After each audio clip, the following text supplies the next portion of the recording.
Hello and welcome to SLP Full Disclosure. I am your host, Jennifer Martin, and joining me today is one of my very favorite people, Elle Dane, and we are going to be talking about travel therapy and working as a traveler as an SLP.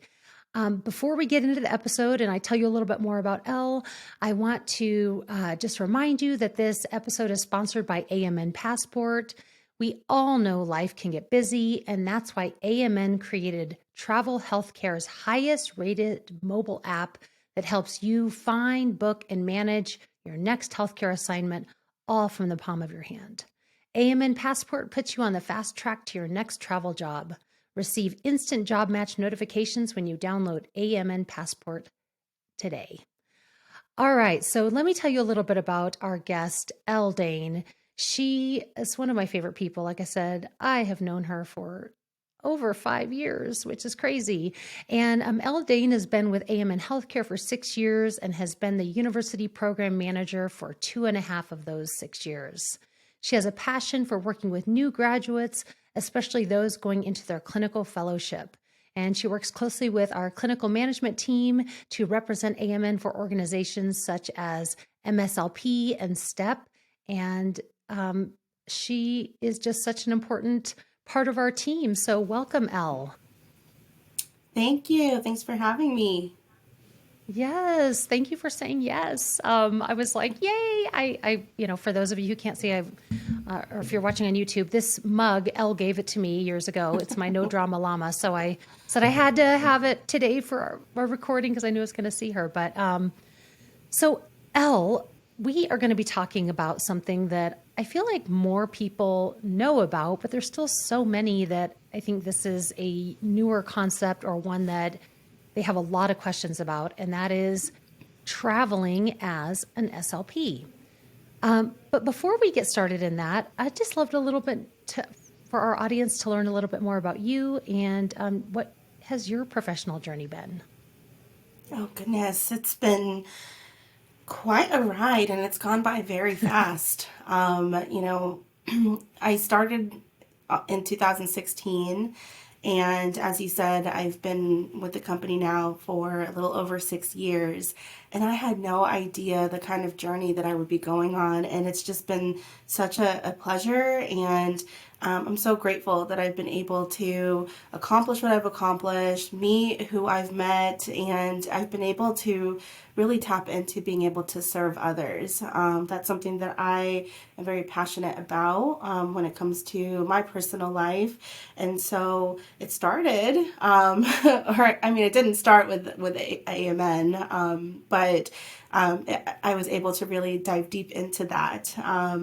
The way that I love to describe our company is that we're able to serve, two sides of the coin. We can serve our clients who are the many employers that are the healthcare companies and school districts and facilities, but we're also able to serve hardworking clinicians. And, I get to work specifically with new grads. But when I started, I naturally gravitated towards working with new grads. And I think the company took notice of that because within the first 6 months or so, conversations were being had about, the schools division being built out and more focus being placed on the CF new graduate program. And so I would say about 6 months in, that's whenever I started to place a lot of focus on working with clinical fellows, especially. I recruited for about 4 years or so, and in early 2021, I stepped into the university program manager position because of my love for working with new grads. Well, and it's so obvious in everything that you do that you really put your whole heart into it, and you are just so wonderful at working with any of our SLPs, but really the new grads, I think you really speak to them and can empathize and are just such a great guidance. You provide so much guidance to them on their path as it's new. So I know there's several people that now, like I said, they are more familiar with what travel therapy looks like. But for those that are not, can you explain what is travel therapy as it's specifically for an SLP? Absolutely. So when it comes to being a traveler, well, let me back up a little bit. So when it comes to the two major options that we as a company and other companies offer, it's local contracting and travel therapy, right? Of course, we have our tele division as well. But when it comes to being a traveler or being local, it really comes down to the status of whether or not you qualify for that through the IRS if ever you are audited.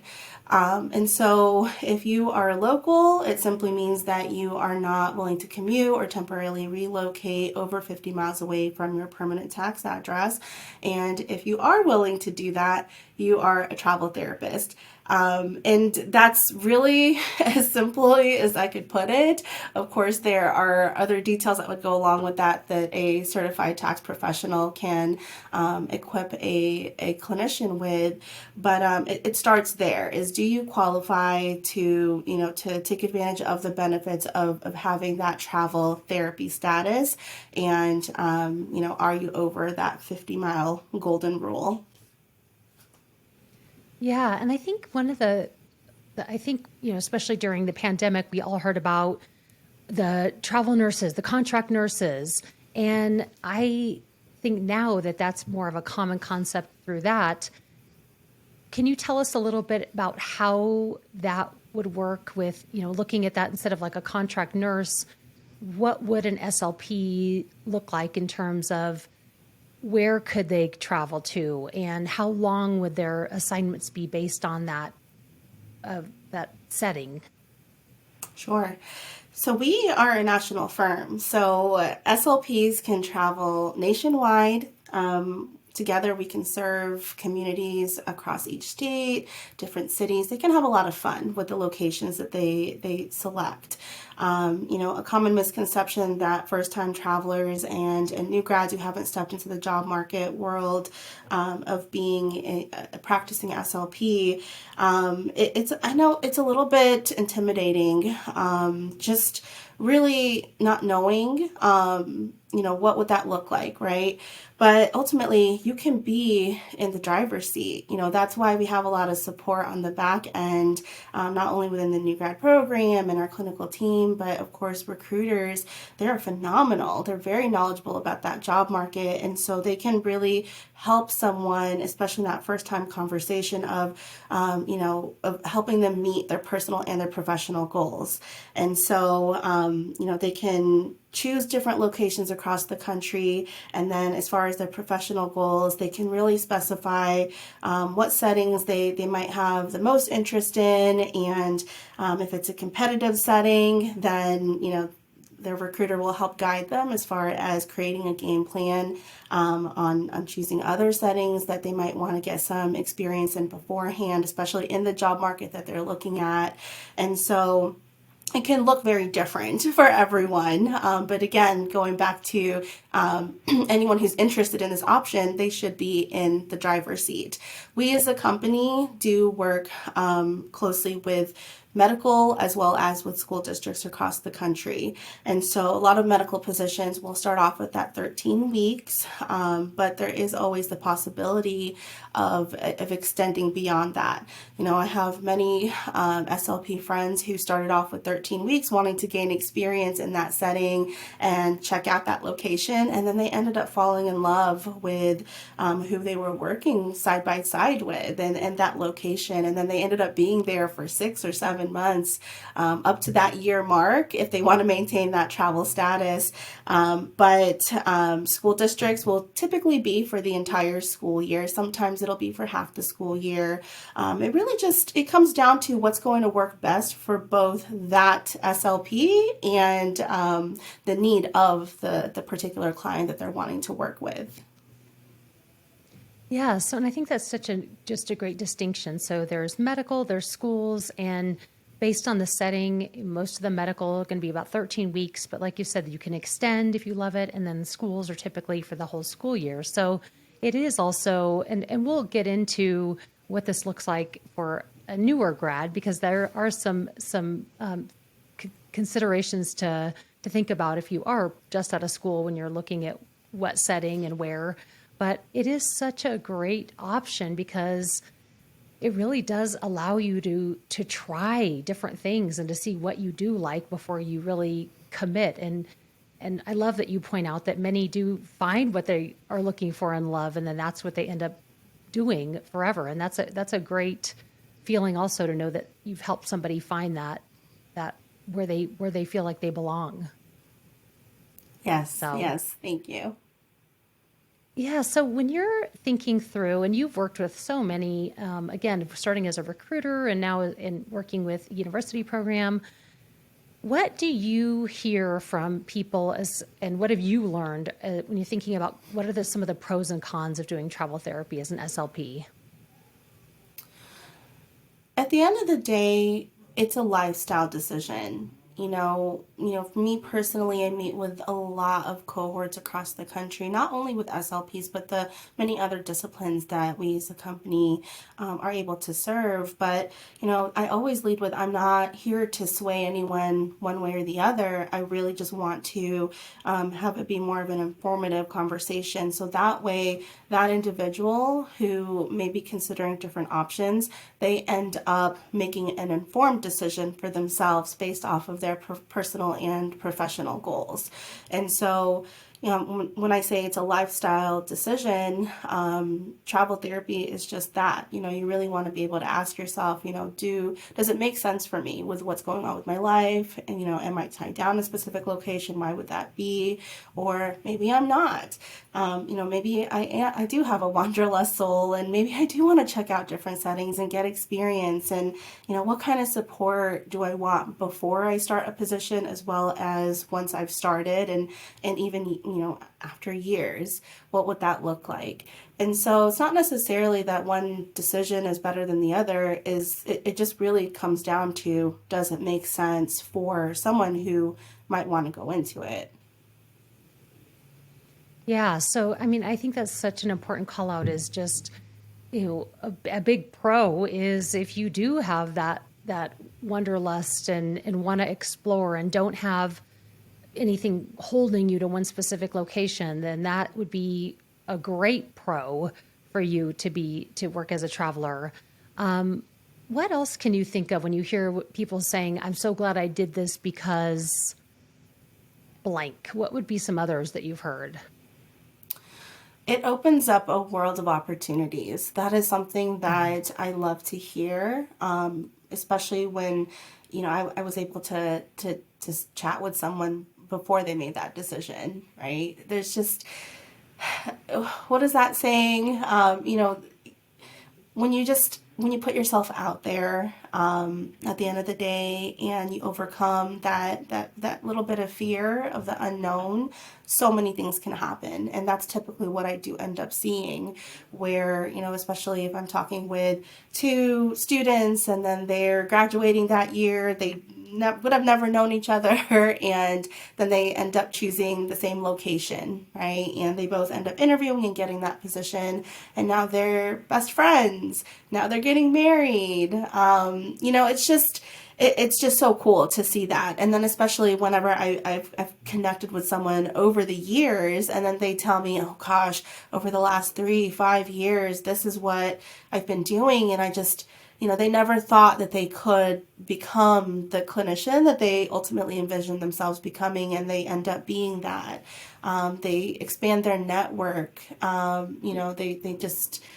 They meet mentors, and yeah, they have the adventure. And it's just, I love being their cheerleader, and when I have conversations like that, I feel fulfilled, and especially what we do. Yeah, and I think you point out something so important that you'll never regret moving outside your comfort zone because that really Yes. is where it doesn't feel it's there's that moment of discomfort, but then it really does. It's you grow so much as an individual, as a professional. And now what about some of the cons? Like what are some things that people should, think through again, just to have a big picture view of it? What are some of the cons you've heard from people that have as far as traveling?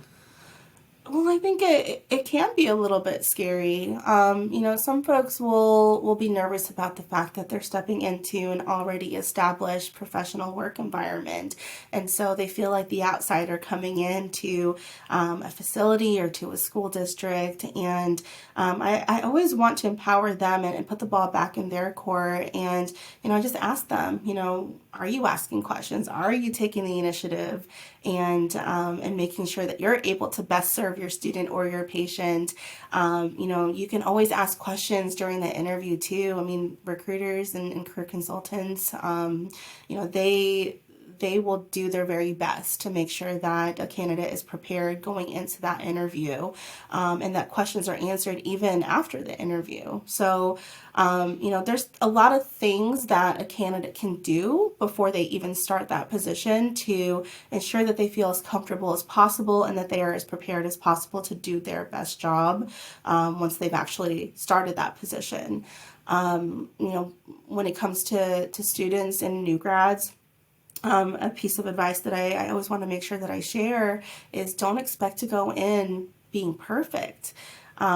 We as a company will make sure to have that conversation to ensure that the position itself is appropriate for someone who is just graduating. And so the employer, our client, they're understanding. They already know that you're coming in as a new grad because they're the ones that selected you to interview. But it's up to you to continue to grow and to learn over the years, even as you practice as a therapist. So Yeah, so it sounds like you've got to be proactive, really just yes, have a lot of drive, and you have to be the one to make things happen instead of just waiting for them to happen. Or some areas that I think it sounds like you're suggesting to help people to feel more successful. absolutely. I think that Yeah. there's a big disconnect when it comes to expectations that people tend to have for the experience that they think that they should be having from their employer, from themselves, from the client. And it's just really understanding that life is life. Things will happen. How are you going to react to things that you have no control over? How are you going to greet the job market? And what are you going to focus on? So yeah, absolutely. It's just being proactive and focusing on the right things. Yeah. So it sounds like it's not necessarily, I know we kind of wrapped into some of the things that make really good qualities for somebody that's going to travel. So not necessarily like cons, these are just things that people, it's important for you to know about yourself, how you operate, because then you avoid some of those pitfalls that could be considered cons by, again, staying proactive. I think just having an open mind, being agile probably would help you a lot too, to know that you may not know exactly what you're walking into, but it's, having that open mind can help you tremendously for it to be a positive situation. Absolutely. Yeah. So, is this something, do you recommend that new grads travel? Do you recommend that somebody that's going to be doing their clinical fellowship travel? What do you tell new grads when they ask this question? Absolutely. This is my favorite option of all the different paths that one can take. Traveling is definitely the number one. But again, it goes back to, does it make sense for them?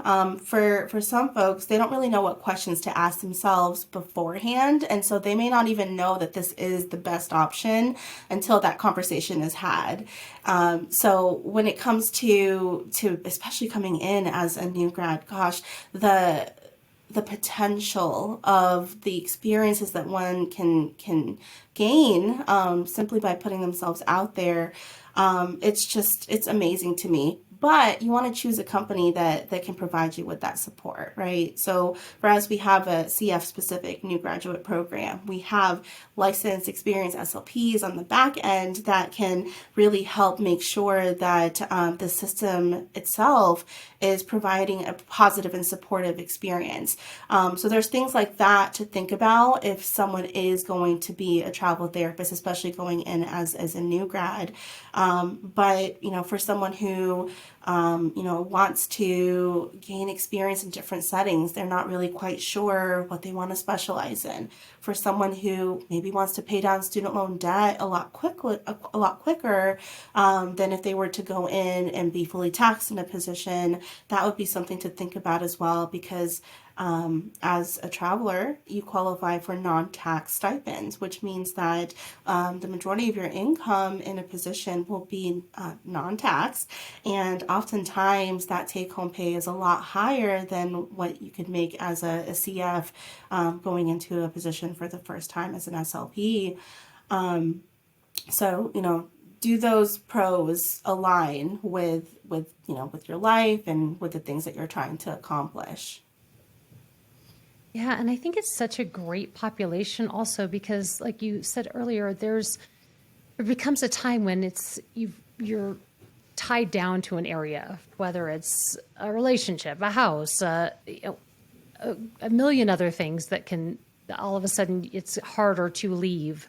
Whereas when you just getting out of school, usually you don't have all those things, and so it's the perfect time. And I always tell new SLPs, like, listen to the old SLP that's telling you that when you say, oh, I'll do that sometime, I'll do it when it really gets so hard to do that later. And this is the time to do it now. And I do think it's such a great opportunity to, especially like you said, if you have somebody that's going to be supportive, a company, a recruiter that's walking with you, you know what to expect. You know that you're going to have dedicated supervision and support.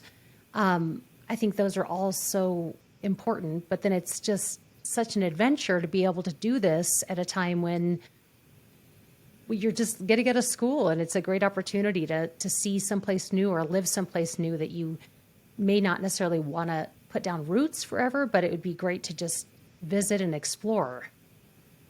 Yes, definitely. I completely agree with you. And I've attended many ASHA conferences and career fairs, and I mean just being in this position, but even from having been with the company for 6 years, something that I hate to hear is someone who is experienced, and we have a discussion about what travel therapy is, what we offer. Pardon me.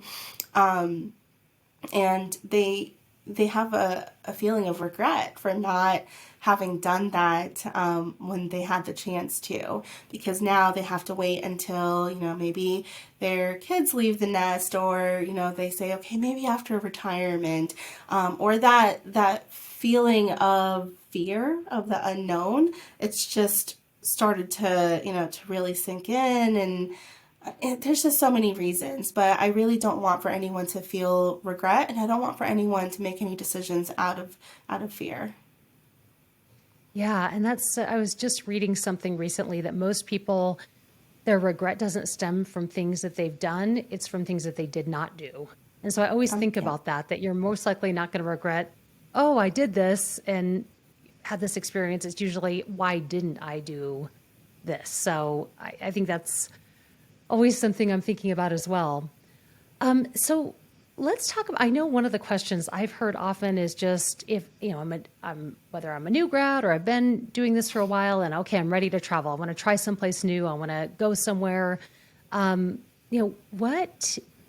couple of things that I hear of concerns are not concerns, but just questions is, where do I live? What am I going to do about housing? And just meeting people and how to become involved in that community.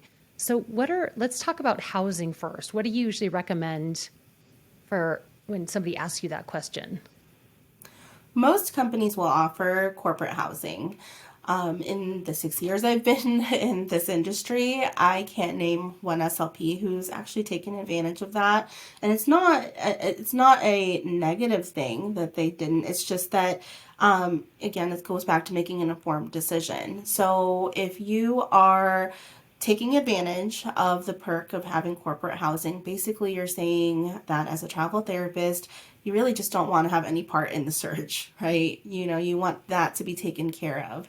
However, if you do that, you're going to then forfeit a very big part of your paycheck, which is the housing part of your non-taxable stipends.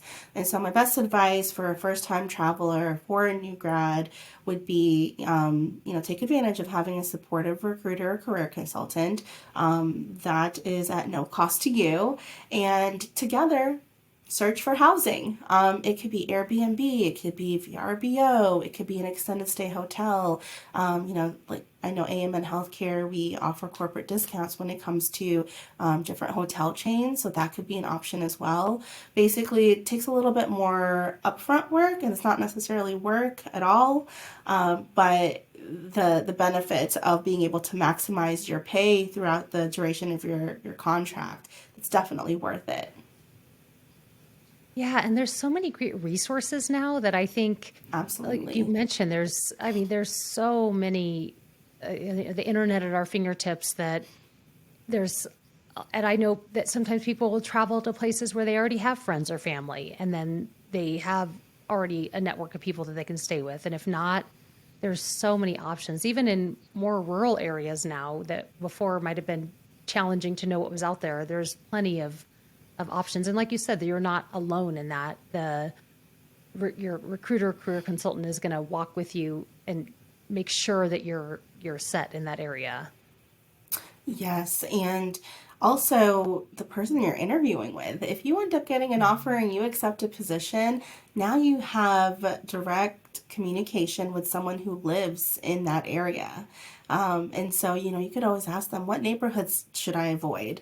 What should I focus on to make sure my commute is as easy as possible so that I can get there in the morning.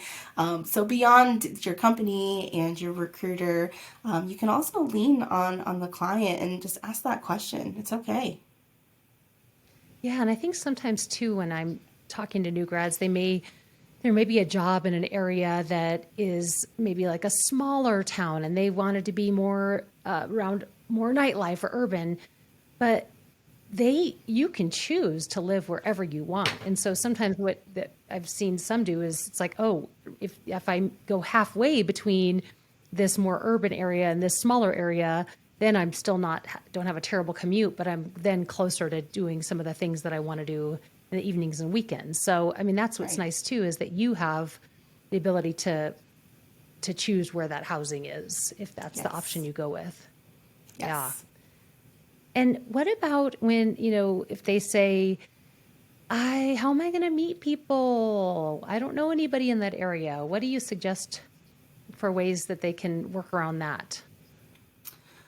Well, the first thing that comes to mind is for a lot of especially for our CF friendly positions, there will be other therapists. So, you know what? Even outside of being a clinical fellow, there's very likely other travel therapists from our company that you'll be able to connect with if you're in the same area or close to one another. It really just comes down to you reaching out to your recruiter and saying, "Hey, do you know of anyone who's here, or another clinical fellow, another therapist with AMN Healthcare who is going to be with me and with this particular client?" Just ask. It doesn't hurt, and they could always reach out to that person's recruiter, and now you have another person that you can lean on, and you can go on adventures together. Yeah, and I think that's something too where you are automatically have people that you're going to be spending time with every day in your Right. coworkers. And Yes. we say if some event is planned after work, go get involved. Make sure you're having opportunities to have lunch with, if I know sometimes that's more challenging than others to have a lunch where you're not working through, but just to make those opportunities happen as much as you can, or to invite people to say, I'm new, I'd love to go try this. Do you want to come with me? But that's another opportunity to step outside of your comfort zone and put yourself out there. And I, most often, more often than not, you're going to meet people that probably will be friends for the rest of your life in some capacity. Yes, yes. I mean, I know for me, when I left Denver, back in early 2020. So it was quite the experience. I left Denver and I moved to Austin, as you know, Jen. And something that I had tried over the last probably year before I ended up moving was meetups for hiking, for folks that were learning a new language, because that's something that I work on. And I ended up meeting really good friends. I hear therapists talk about doing things like that as well. Just meeting others in the same community that have similar interests. I've heard of things like Bumble BFF, and that was something that was totally new to me. But that's just meeting friends. So we're just now in. We're just now in our society, we have so many options where we can really connect with other people, where back then we didn't have that option. So I would just say take advantage of that. You're already going on an adventure and putting yourself out there. Be safe, of course, but don't be afraid to expand your network, and you just never know who you'll meet. Yeah, it's so true. It's I feel like that's just follow the doors will open. Just keep following, going through those doors, and you'll, like you said, you're already on an adventure. Just have it continue, and you could meet some people that, yeah, they could just be lifelong friends. So, and I know there's several probably new grads or even people that have been up for a while that don't really understand what that relationship with the recruiter is like, what that person does, how does that relationship operate? Can you give us a little bit of a breakdown about what that person's job is and just the best way to really have that be a strong relationship? Sure. So a recruiter is kind of like a person's agent, and an SLP going into a school district or a facility, they are the rock star that's going in and working directly with patients and with students, and so that relationship should be transparent and supportive. And you should never feel like from your company or from the recruiter that you select that you're being swayed or one way or the other. Again, it's just in that first conversation, really not leaving anything off the table. Tell them the good, the bad, the parameters you want to set, so you can have a real conversation about how to build your resume, how to pursue the experiences that you're really looking forward to. And over time, your recruiter will very likely end up being a good friend, where you can just say, no, I'm not comfortable with this, or yes, I absolutely want to pursue that, or this is what I want to focus on at this time. They will support when it comes to the business side of things for the most part, as far as, as narrowing down positions, helping with the submittal process. So basically pursuing different opportunities, coaching through the interview process, pursuing an offer, negotiation, getting questions answered before you start, checking in with credentialing, checking in with whoever they need to make sure that you are able to actually start that position. And then they'll check in while you have actually started, just once in a while, and make sure that things are running smoothly and see if you have any questions.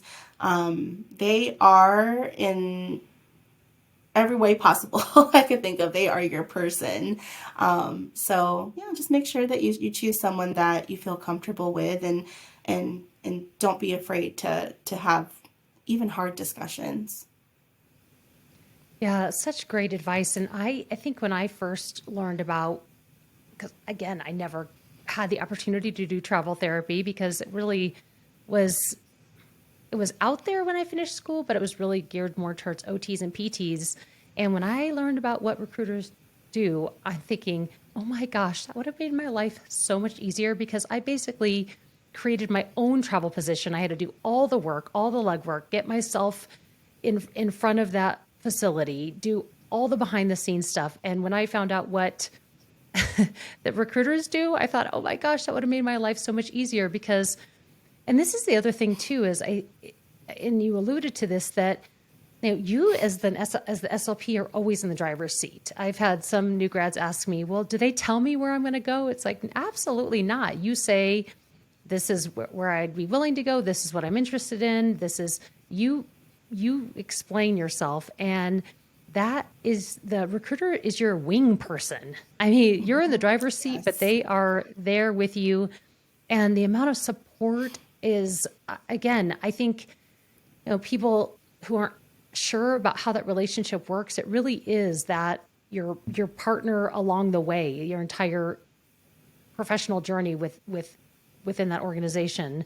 And one thing you said too that I think is so critical is having that open communication, not feeling like, you're not there to tell your recruiter the things that the recruiter wants to hear. You are there to be open, honest, and even if that looks like, oh, I'm starting to feel nervous about this assignment, like let's talk through it. That's, again, I mean, the recruiter is your confidant, friend.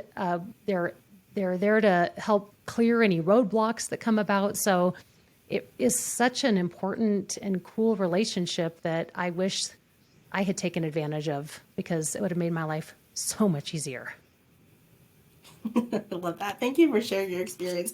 Because I will tell you that the things that you've told me about what you have gone throughout your career and the things that, you could have had support in, those are things that I will, very openly talk with new grads about. Because again, I mean, sometimes they don't know that support is out there. Yeah. Or even things that I had, my CF supervisor was a incredible clinician, but didn't have time to supervise me. And I did not know that going into it. And I would have loved to have been able to go to my recruiter and say, I'm not ever seeing my supervisor and I'm feeling really overwhelmed and stressed. And to have that person advocate on my behalf and make sure Yes. that didn't continue. That is just, again, one of the many perks of having that partner alongside you. Yes. Yeah. Okay, so to wrap up, what would be your advice to somebody that's saying, no, I don't know if this would be for me, or what would be your advice? And as somebody's getting their travel therapy career started? Just going back to not being afraid to have that conversation with yourself, and being very honest with yourself about the things that you want to prioritize, especially in your first position as a travel therapist, or just for your first position within the chosen career field that you're in. Ask yourself what's important for you to have. Ask yourself, what are the things that I don't want, that I'm nervous about, that I'm a little bit afraid of or feeling anxious about. So that way you can go in prepared with questions, especially once you have that preliminary phone interview scheduled with a recruiter. Choose one company that offers the support that you feel like you will need to get started. That's pretty much what I can think of. I mean, it's such great advice. And just thank you so much for your time today, Elle, and for all of your love and passion that you put into working with SLPs at all stages of their career. And again, just thank you for your expertise on this, because I think it is so important just for those listening to know this is just another very cool, viable option for whatever stage of your career you're in. So thank you so much for your time today. You're very welcome. Thank you so much for having me. And that wraps up this episode. Thank you for tuning into SLP Full Disclosure. For more information about this episode, check out the show notes on our website at medtravelers.com/SLP Full Disclosure. And don't forget to leave us a review and subscribe so you never miss a guest. Are you interested in becoming a travel SLP? Visit medtravelers.com to learn more and explore the exciting opportunities we offer at top-level facilities across the country. Also, a special thanks to Jonathan Carey for producing this episode and Aiden Dykes for the music and editing. And as always, this episode was powered by Med Travelers. See you next time.